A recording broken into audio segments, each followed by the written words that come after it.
record the whole thing. I recorded taking apart the canvases and varnishing.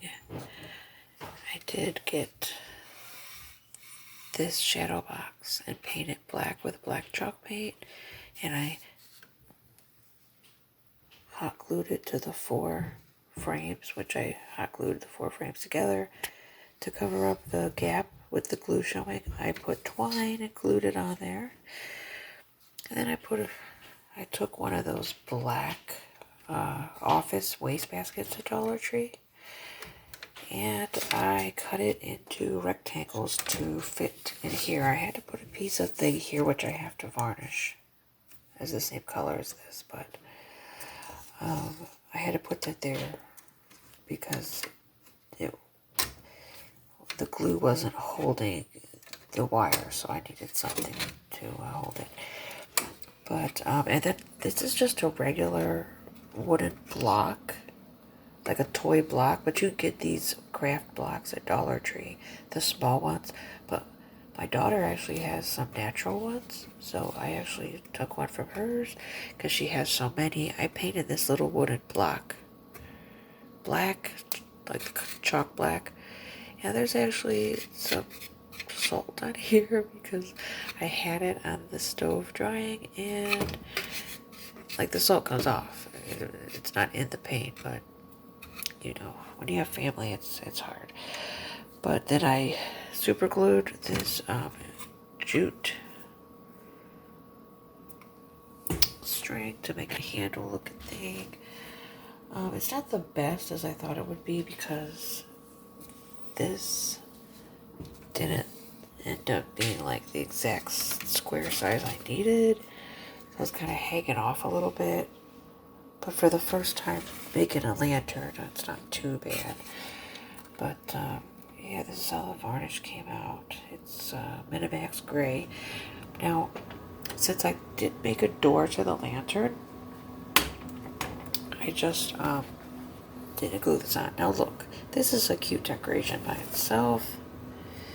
I got this wood plank at the Dollar Tree, and I painted it the same color as my shadow box and my little block.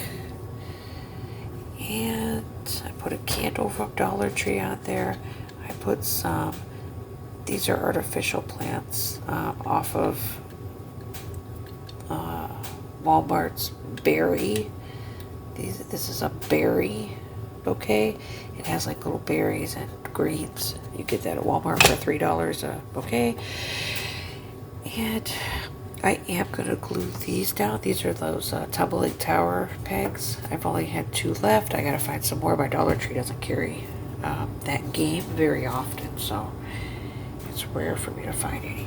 And I'm just going to end up gluing it so that it looks like that. So what you could do is,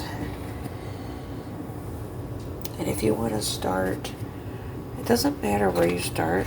Like I started with these, and then I glued all of the frames together after I varnished them. Then I used twine, glued it to cover up the cracks, showing that these are glued together so that looks like one piece. And then I think the hardest part was measuring, so you can see my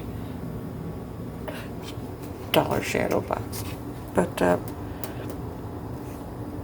measuring, like tearing apart the wastebasket, heavy duty craft scissors is what I used. They worked better than the side clippers my husband was helping me with, but after he helped me measure these, I cut out 4 rectangular pieces and glued my shadow box on top, my little black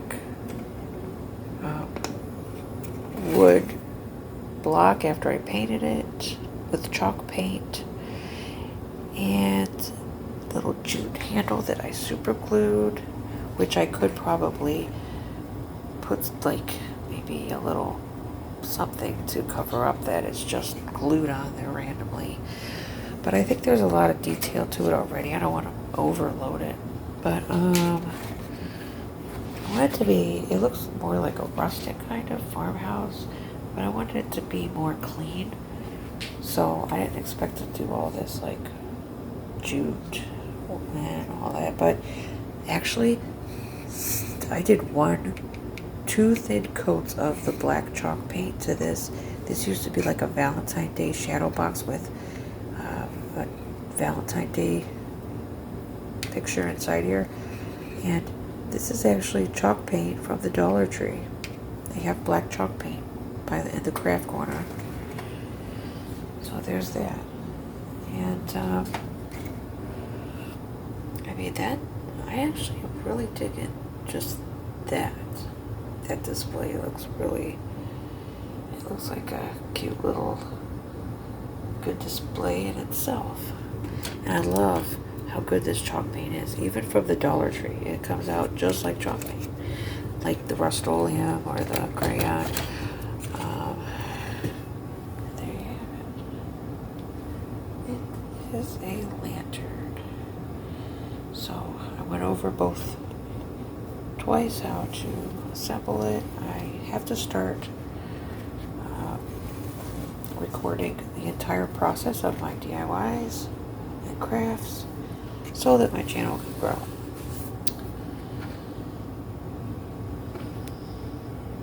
There you have it. The things that you will need, once again, a shadow box, black chalk paint, a little wooden block, some jute twine, 4 like small to medium rectangular canvases. You take off the white, take off the staples, varnish it with whatever varnish you would like, and then you need one of these little wood palette pieces at the Dollar Tree, some tumbling tower blocks, and I always forget this part, a black office, I call it like I imagine paper being rolled up in balls and thrown in there, so I call it an office trash basket, waste basket. And you just, actually, I wish I could have recorded it, but if you take the garbage can, the waste basket, and you cut right underneath the top circle wire that holds it together at the top, and then you cut above the bottom circle of it, then you cut up the middle after you have that cylinder without a bottom, and then after you cut through the middle of that cylinder without a bottom, you open it up, stretch it out as best you can, and then measure. It turned out to be, I needed 2 4 inches and 2 3 inches wide. And then I didn't even measure the height. I just put them in, and then I cut the tops off when I put them in.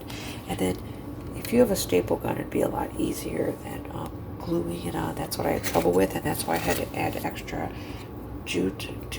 extra twine to cover up all the glue I had to use. And it was coming apart. It had gaps. I mean, I don't know what happened, but from now on, I'm going to start recording all of my crafts from start to finish so that you get a better understanding. But for now, I hope this gave you some ideas of what you would need to make a lantern like this.